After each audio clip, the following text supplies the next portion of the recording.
Assalamualaikum warahmatullahi wabarakatuh. Rabbi shrah li sadri wa yassir li amri wahlul 'uqdatam min lisani yafqahu qawli. Allahumma shalli wa sallim barik ala sayyidina Maulana Muhammadin wa ala alihi wa sahbihi ajmain. Amma ba'du.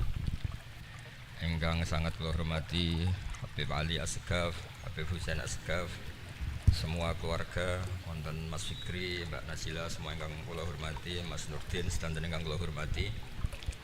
Niki ngaos ilmu dulu apa ngaji ijazah dulu ini?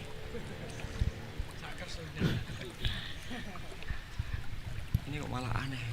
Mboten usah ribet. Mboten Cek 1 2. Pakai ini aja, tidak usah ini aja.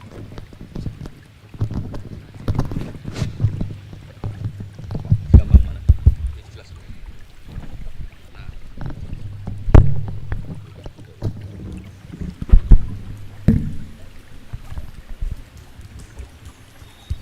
Ya, niki ngaji ilmu dulu, nanti bagian terakhir ijazah. Bismillahirrahmanirrahim. Ini riwayatul Bukhari. Haddatsana Abdullah bin Yusuf, haddatsana Les, haddatsana Sa'id al-Maqburi an Nabi Hurairah radhiyallahu anhu qala an-nabiy sallallahu alaihi wasallam. Ma minal anbiya'i nabiyyun illa qad u'tiya minal ayat ma mithluhu amana alaihil bashar. Wa innama kana alladhi utituhu wahyan awhahu wa ilayya fa arju an akuna aktsarahum tabi'an yaumal qiyamah. Dados kita tahu semua nabi itu punya mukjizat. Ya, semua nabi itu punya apa? Mukjizat. Mukjizat itu hal yang luar biasa yang memastikan manusia itu tidak bisa menyainginya atau menandinginya. Dan rata-rata mukjizat nabi dulu itu fisik.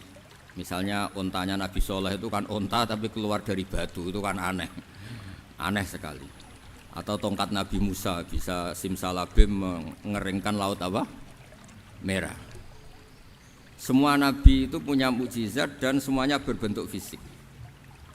Kecuali mukjizatul Rasulullah Shallallahu Alaihi Wasallam itu berupa Al-Quran.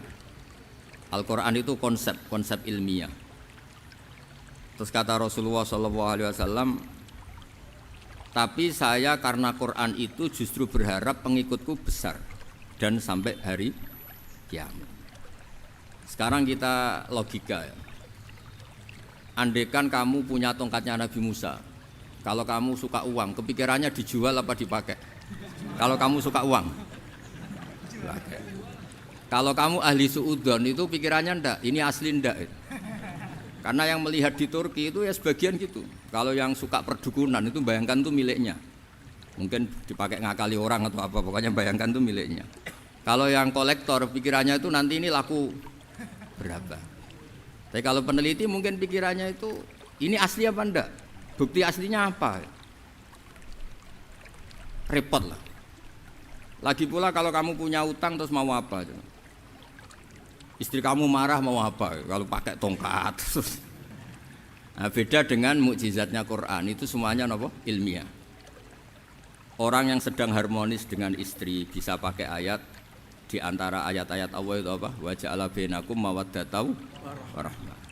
Nanti kalau ditakdir cerai, saya tidak menyarankan cerai. Kalau ditakdir cerai, itu masih dimotivasi sama Allah wa iyyatafarraqa yughnillahu kullam min sa'ati. Jika suami istri itu cerai, jangan-jangan suaminya dapat istri lebih baik, istrinya nanti dapat suami lebih baik. Jadi yang masa lalunya dianggap prahara.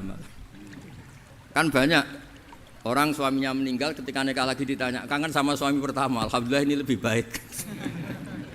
Padahal suaminya yang meninggal itu berharap istrinya ini kangen, ternyata dia sudah syukur dapat suami yang lebih baik. Jadi Quran itu menunggui kita ila yaumil qiyamah. Kita tidak bunuh diri, itu ya barokahnya Quran. Karena problem apapun kita dinasihati apa sabar, apa dinasihati sabar. Kan nggak mungkin kamu pegang tongkatnya Nabi Musa, punya masalah apa saja ngelihat tongkat, bisa apa tongkat. Tapi kalau Quran kan nasihat, solusi. Makanya Nabi berharap dengan Quran ini, saya berharap pengaruh saya, pengikut saya terbanyak ila yaumil qiyamah. Terus beliau dikomentari begini sama, ini Fathul Bari, sarahnya Bukhari. Al-muradu anna mu'jizatil anbiya inqaradat binqiradi a'sorihim falam yusyahidha illa man hadaraha. Problem mukjizat nabi-nabi dulu itu kan fisik. Sehingga yang tahu kalau Nabi Soleh punya unta yang ajaib itu yang tahu ya hanya yang hadir saat itu. Yang tahu kalau tongkat Nabi Musa bertuah itu juga yang tahu hanya yang hadir saat itu. Selebihnya tahu tongkat ya di museum. Tapi kalau Quran menjadi solusi, menjadi panduan, menjadi pegangan itu ila yaumil qiyamah. Kita beri contoh ya Quran panduan yang paling gampang misalnya begini. Dulu ini cerita ya. Dulu itu ada orang kafir cerdas namanya Jubair bin Mut'im. Itu saking pinternya dia, pinter juga tokoh. Itu sebagai delegasi pembebasan Asra Badrin. Jadi tawanan-tawanan perang Badar itu mulai dulu ya ada negosiasi mau dibebaskan. Terus orang-orang kafir ini menugaskan namanya Jubair bin siapa? Mut'im. Ini ada di Bukhari. Karena ini ngaji di Jakarta, kalau orang nggak tahu hadis juga tanya ini sahih ndak itu. Wong nggak tahu kok tanya itu aneh-aneh. Padahal kalau dibodoni itu ya nggak tahu. Tapi ya tetap tanya, hadisnya ini sahih ndak. Ini kata kiai apa kata nabi ini? Memangnya kata nabi kamu dengar kan ya lewat kiai. Emang. Setelah itu Jubair itu datang ke Madinah. Dengerin ya, datang ke mana? Madinah. Kemudian dengar Nabi baca Wattur pas sholat maghrib. Jubair karena Nabi dulu gak ada hotel, gak ada pondok ya. Pondoknya Nabi hanya sufah itu. Nabi baca maghrib, bukan diskusi, bukan debat. Baca Wattur wa kitabim mastur firrohkim mansur wal baitil ma'mur wasaqfil marfu wal bakhril masjur terus. Kemudian sampai pada titik ayat am khuliqu min ghairi syai'in. Masa manusia atau alam raya yang maujudat, yang nyata, yang wujud nyata. Kemudian asal-usulnya itu ketiadaan. Ini kan hadhil alam maujud, alam ini kan nyata. Masa sesuatu yang nyata, penciptanya itu tidak nyata. Jadi nggak mungkin ada faham nihilisme. Kalau faham nihilisme berarti melahirkan teori begini. Al-adamu yakhluqu maujudan, sesuatu yang tidak ada, menciptakan yang itu kan akal nggak bisa nerima. Kalau sesuatu ini ada, penciptanya pasti ada. Terus akhirnya Jubair bin Mut'im itu simpuh di depan Rasulullah terus bilang, "Ya Muhammad, kada qalbi ayatir." Hampir saja hati saya terbang. Kalau riwayatnya Imam Ahmad, faka'anna masudi aqalbi, hati saya dihancur. Semua teori yang saya bawa untuk melawan kamu sekarang luluh semua, hancur semua. Yang benar adalah teori Anda bahwa Tuhan itu satu dan Tuhan itu ada sebelum semua makhluk. Coba kalau Nabi Muhammad ada Jubair bin Mut'im terus menyembunyikan tongkat dekat mihrab, terus dilihat ini apa, paling pikirannya ini dari kayu apa, terus yang bentuk tongkat itu tukang pemahatnya siapa, kok kurang keren, kalau di Blitur gimana ya, kan malah panjang. Kira-kira kalau mukjizat itu dari tongkat itu malah panjang lah pokoknya panjang. Lagi pula kamu coba kan nggak ngarah mandi, itu yang mandi kan nabinya bukan tongkatnya. Coba tongkatnya Nabi Musa coba anak-anak beki itu dipakai mukul kucing aja tidak mesti mati itu. Jadi nggak jelas mukjizat-mukjizat seperti itu enggak.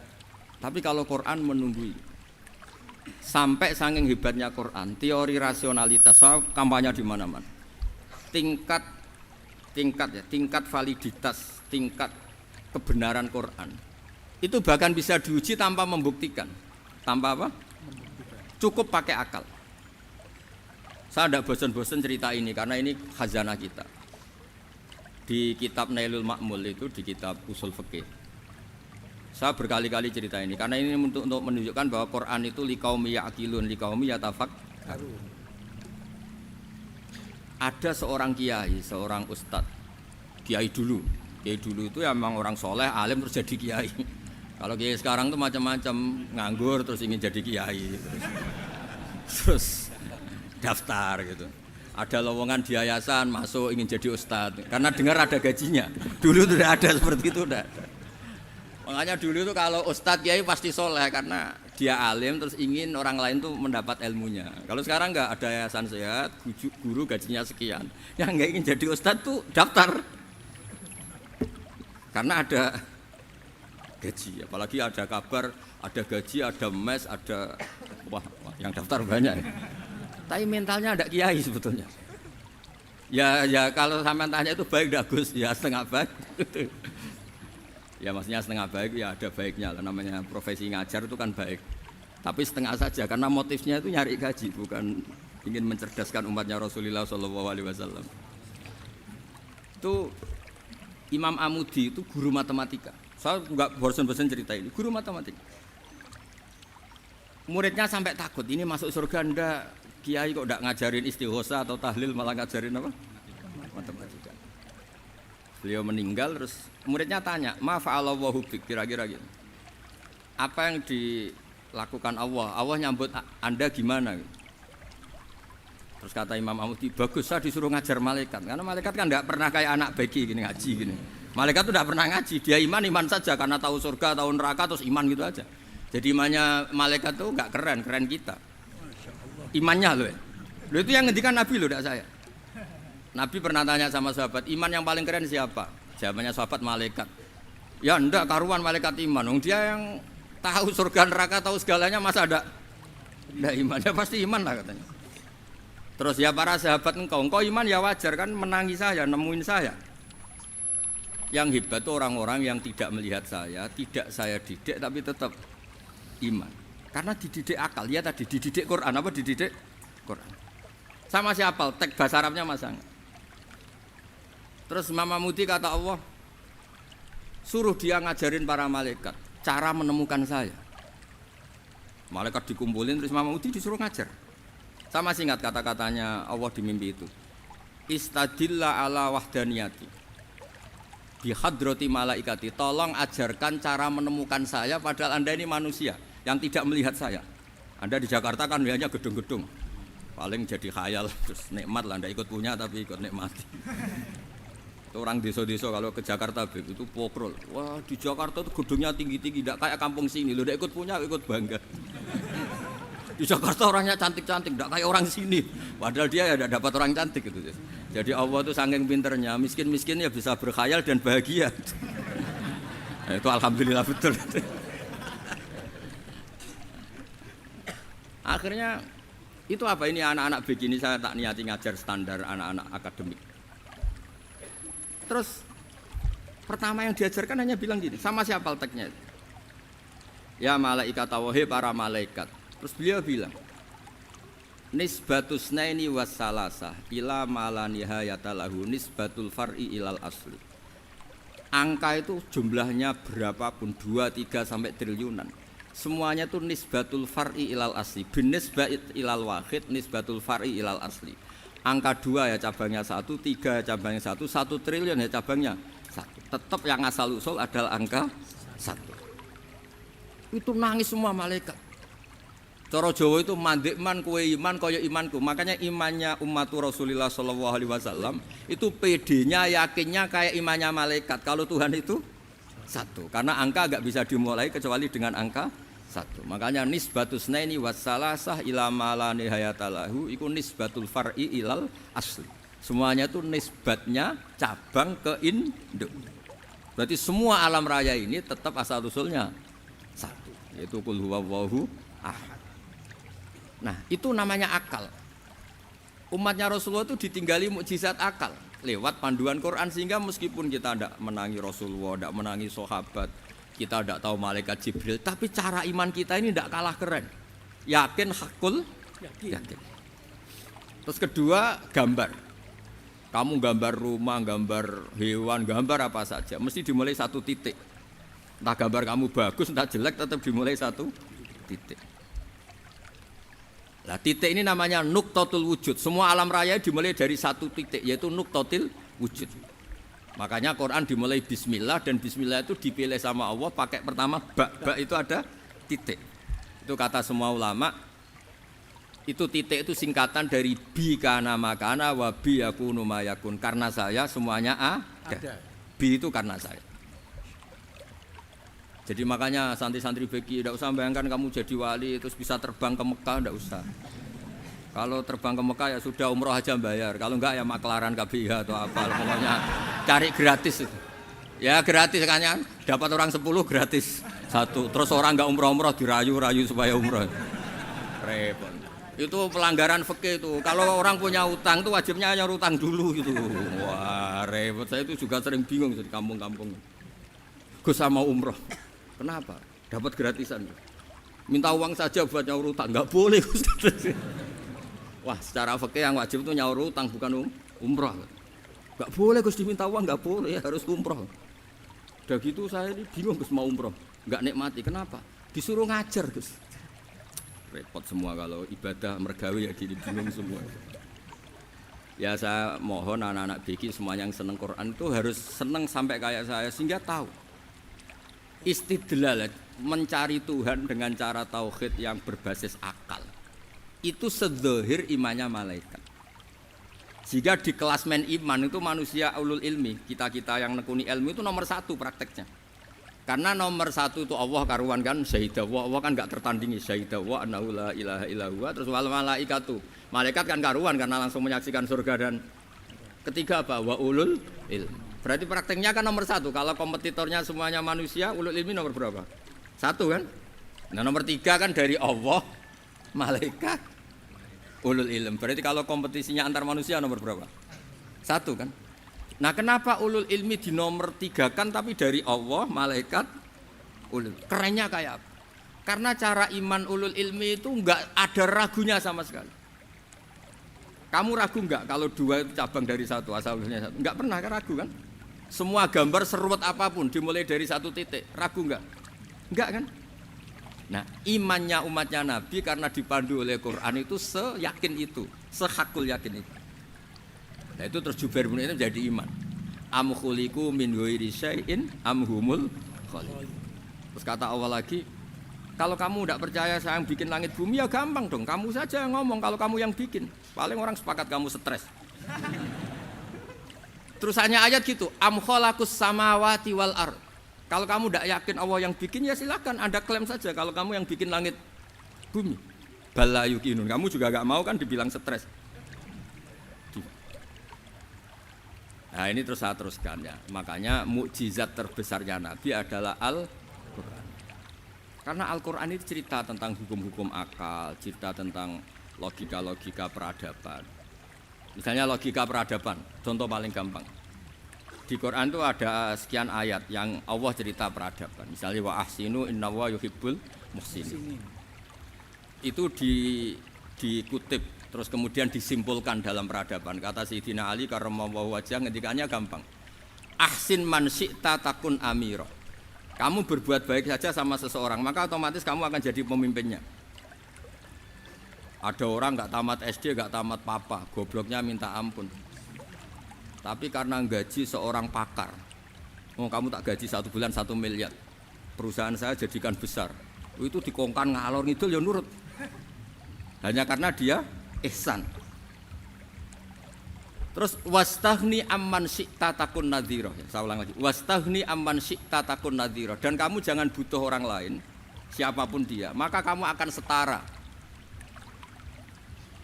Misalnya ada menteri orang antri mau salim, tapi kamu tidak butuh kan tenang saja. Tapi kalau kamu butuh, habis kamu. Ya kan? Kamu tidak butuh seseorang, maka kamu posisinya akan setara.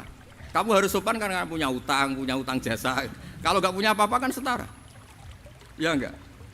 Misalnya kamu jajar rektor atau jajar menteri, jajar apa saja. Kalau kamu tidak punya utang kan, kamu jajar menteri tidak punya utang. Sama jajar satpam tapi punya utang, takut mana?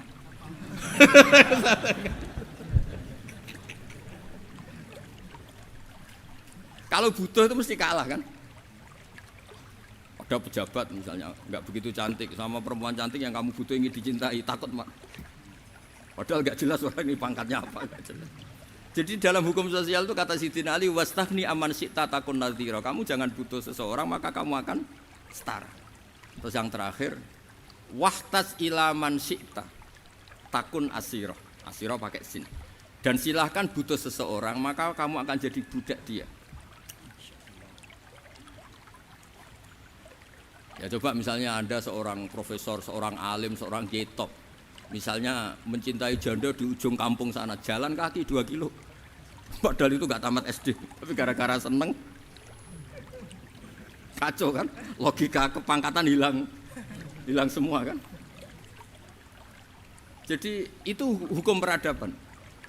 Itu mewakili isi-isi sosial yang diterangkan Quran. Ya, jadi paketnya 3 tadi ya. Ahsin man syi'ta takun amirah. Kamu berbuat baik sama seseorang maka kamu bisa memimpin. Wastaghni amman syi'ta takun nadhira. Kamu jangan butuh seseorang maka kamu akan setara. Mbok kamu ketemu orang terkaya di dunia. Yo ketemu orang terkaya di dunia, kamu jejer, kamu tidak butuh dia. Tenang kan bisa setara kan? Tapi kalau butuh harus sopan, ngajukan proposal, harus berakhlak karimah. Makanya sekarang Anda kok berakhlak kenapa? Ternyata mau nyalek. Biasanya Anda berakhlak kok berakhlak. Ada apa ini? Makanya guyonan di Rembang itu Beb Husen itu. Kalau ada orang mendadak sopan sama temannya, temannya curiga, kok tumben sopan, mau utang ya?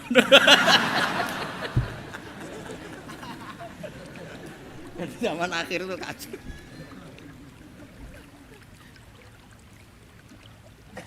Ya di semua daerah gitu ya sama Pak Rektor ya. Kalau ada teman biasanya nggak sopan kok sopan, itu temannya curiga. Ini Pak Rektor UI ini kok tumben sopan, ada apa ya? Karena di mana-mana orang butuh itu pasti beretika. Kamu punya teman paling berdua, kalau mau utang berakhlak gak? Atau misalnya kamu punya adik cantik terus punya teman berdua, kalau cinta adik kamu berakhlak gak? Biasanya nggak sama sekali nggak berakhlak. Gara-gara butuh menjadi berakhlak. Ya jadi hukum sosial itu ya kuncinya 3 tadi. Ahsin man syi'ta takun amirah. Wastaghni amman syi'ta takun nadhira. Terus wahtas ila man syi'ta takun asira. Kalau kamu butuh seseorang pasti kamu dibikin hina. Asir itu tawanan. Nah, Quran itu bicara sosial itu lengkap. Dan itu yang nunggui kita. Kita punya tetangga yang kurang baik ya seneng, punya tetangga baik ya seneng. Kata Imam Syafi'i, saya berkali-kali cerita. Kok seneng semua Imam Syafi'i? Ya bagus lah, kalau yang seneng saya enak lah, dijak jagongan, dijak ngopi enak. Yang enggak seneng saya, gak ngarah utang. Uang itu nak, kamu punya tetangga gak seneng kamu, aman kan? Aman. Gak akan pinjem uang kan, pinjem mobil, uang gak seneng kok. Makanya Imam Syafi'i itu kalau ngedikan luar Syafi'i, diceritain orang, ya Aba Abdillah bagiannya, ya Aba Abdillah orang itu gak seneng kau, bagus lah. Loh kenapa bagus? Waman asa'a ilaika faqad atlaqaka. Orang yang enggak seneng kamu maka membebaskan kamu. Enggak akan pinjam uang, pinjam mobil, enggak akan ganggu waktu kamu kan enggak seneng. Justru yang seneng-senengi masalah pinjam terus. Imam Syafi'i itu orang yang anggap dunia itu selesai. Ada yang cerita, ya Aba Abdillah, orang yang tadi cium tangan engkau, yang hormat engkau di luar maki-maki engkau, ngerasain engkau, ngata-ngatain engkau. Ya bagus lah. Kok bagus gimana? Berarti saya wibawa, depan saya tidak berani. Berarti saya wibawa, di depan saya tidak berani. Berarti itu makomnya sudah kulillah sumadarhum fi khawdihim yal'abun. Sudah dunia itu selesai, sudah agak penting semua. Nah itu kalau kamu anak-anak beki ahli Quran sudah ayatnya kulillah sumadarhum fi khawdihim yal'abun. Sudah lihat Allah saja agak penting, makhluk-makhluk itu dah makhluk semua agak penting, sepenting Allah. Nah kita ini ditunggoni mukjizat seperti itu. Bayangkan misalnya kita ditunggoni tongkatnya Nabi Musa. Saya ngajar di sini terus ini tongkat. Terus nanti yang tanya, Gus itu kayu apa Gus? Nanti yang kolektor tanya itu harganya berapa Gus? Ruwet apa? Terus yang ahli suudon itu asli gak Gus? Wah. Yang ahli suudon kan mesti tanyanya gitu, itu asli enggak Gus? Repot-repot pokoknya. Tapi kalau Quran kan jelas, kenapa? Jelas. Ya terus saya teruskan. Fala yamurru terus al murad anna mu'jizatil anbiya in qaradat bi qidari aqsam satu wa mu'jizatul Quran mustamirratun ila yaumil qiyamah. Wa kharquhu lil adat fi uslubihi wa balaghatihi wa ikhbarihi bil mawhibat. Terus kata ini yang ngarang Fathul Bari sarahnya Imam Bukhari. Fala yamurru asrun minal a'sar illa wa yadharu fihi syai'un mimma akhbaru bi annahu sayakun yadullu ala sihhati da'wahu wa hadza aqwal muhtamilat wa takmiluhu fil ladzi ba'da wa qilani ya anal al makna anal mu'jizat al madiyah kanat khissiyatan tusyahadu bil absar kana qati sholeh wa asa Musa Mukjizatnya nabi-nabi dulu itu hanya penyembuh, hanya pelengkap, hanya nuruti keinginan mata. Seperti dahsyatnya apa? Laut Merah di sebelah apa dipukul sama tongkatnya Nabi siapa? Itu semuanya itu hanya memanjakan mata. Urusan mata. Terus wow itu. Tapi kalau mukjizatnya Nabi Muhammad itu berdasar akal. Maksudnya berdasar akal nih dengerin ya. Dengerin betul. Ketika Laut Merah terus tersibak kan, wow itu keren kan. Terus kita bilang, menyimpulkan, wah kita tidak akan mampu.